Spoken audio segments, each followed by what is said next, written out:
안녕하십니까, 알림이 황희두입니다. 현재 윤석열 대통령실이 국민의힘 내부와 거리두기를 한다, 이런 엄프를 하고 있습니다. 쉽게 말해 내부 참모그룹의 실무진까지 교체하는 등 초강수를 두고 있다는 내용인데요. 내부를 싹 교체하겠다는 겁니다. 그러면서 1차적으로 윤핵관 라인을 솎아내겠다, 그런 얘기를 하고 있고, 실제로 많은 시민들 뿐만 아니라 국민의힘 내부에서도 개편 요구가 나오기도 했었죠. 그래서 대통령실 관계자 빨로 여러 사람이 윤핵관을 공개 저격하고 있는데요. 사실 윤핵관뿐만 아니라 김건희 씨 라인, 검찰 라인 등등 문제가 될 만한 사안이 정말 많았습니다. 지금 이렇게 한밤 전화에 2명이 용산을 나갔다, 이런 언론 보도 한두 줄로 쇄신의 모습을 보여줄 상황이 아니란 거고요. 실제로 많은 시민들도 아무리 주변인들을 정리해봐라, 본인이 가장 큰 문제인데 뭐가 그렇게 달라지겠냐, 윤석열 자체가 국가의 재앙이란 비판까지도 많은 공감을 얻고 있네요. 문제가 계속해서 터지고 있습니다. 어제 저녁에 이런 단독 보도가 떴죠. 요약해보자면 윤석열 대통령이 B1 벙커라고 불리는 곳을 방문해서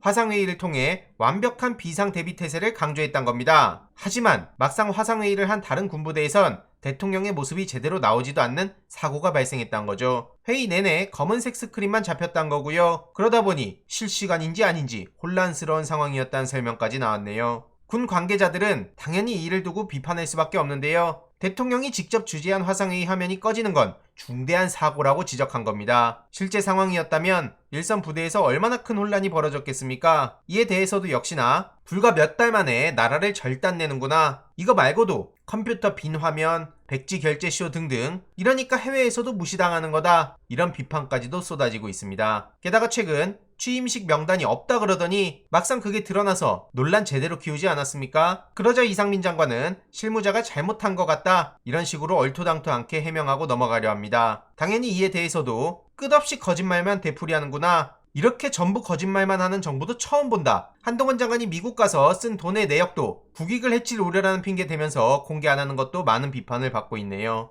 그리고 대통령실 내부에 있는 윤핵관 몇 명 쳐내면 그게 쇄신이 됩니까? 당장 장제원 씨도 아직까지 고개 빳빳이 들고 있고, 유승민 의원은 국민의힘에 의인 10명이 없다, 이렇게 비판하자 청년재단 이사장으로 가서 논란에 휩싸인 장해찬 씨가 의리 없는 정치인이 10명도 안 될 뿐이다, 지금 국민의힘 내부에선 서로 저렇게 말싸움을 하고 있는 상황입니다. 이준석 대표 또한 의총에서 윤리위에 추가 징계에 지령 내리는데 이건 또 다른 무리수다, 당연히 국민들 입장에선 이례적인 상황이라 판단하고 계실 거다, 최근 윤리위 역할에 대해서도 많은 국민들이 뭐 저런 정치적인 행동을 하냐, 이렇게 생각할 수 있다고 꼬집기도 했는데요. 국민의힘 판사 출신 의원들이 다 망신을 샀다고 비판하기도 했죠. 국민의힘이 잠시 후 당헌당규 개정을 논의한다는 소식도 전해졌는데요. 의원총회를 개최해서 새로운 비대위 출범을 위한 당헌당규 개정을 논의한다는 겁니다. 권성동 원내대표는 본인에 대한 재신임 여부는 이미 의원총회에서 결론이 나왔다, 그러면서 사퇴론을 일축하고 있는데, 이런 일들이 계속해서 벌어지고 있으니 아무리 앞에 말씀드렸던 언플 한두 번 시도한다 해서 대다수 국민들의 시선이 달라지지 않을 거라고 보는 겁니다.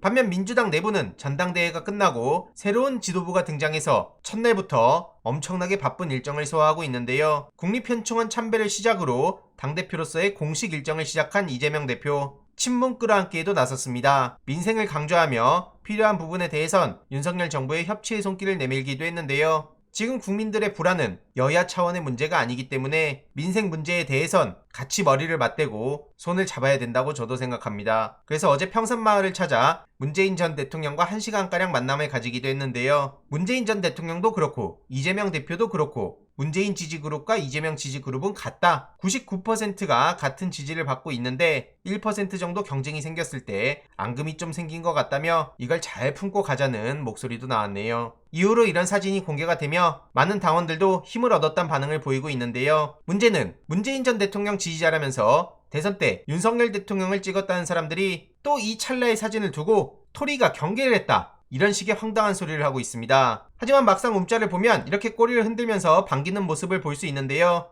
저런 사람들과는 협치를 해선 안 된다고 생각합니다. 해당 행위를 한 사람들에 대해선 당연히 거기에 맞게 책임을 지게 해야 된다 보고요.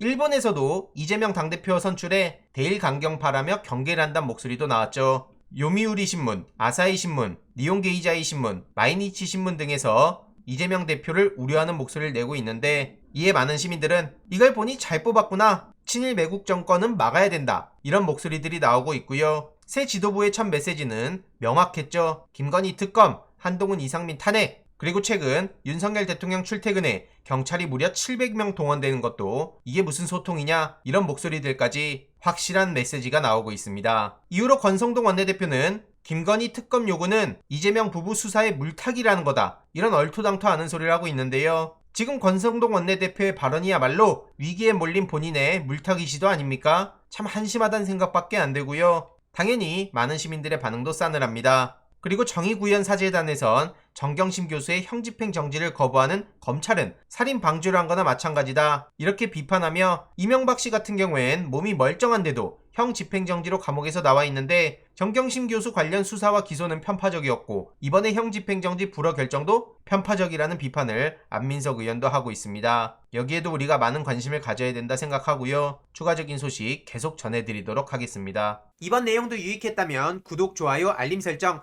멤버십 가입 정말 큰 힘이 된다는 점 말씀드리고 싶습니다. 이번 내용도 주위에 널리 공유 부탁드립니다.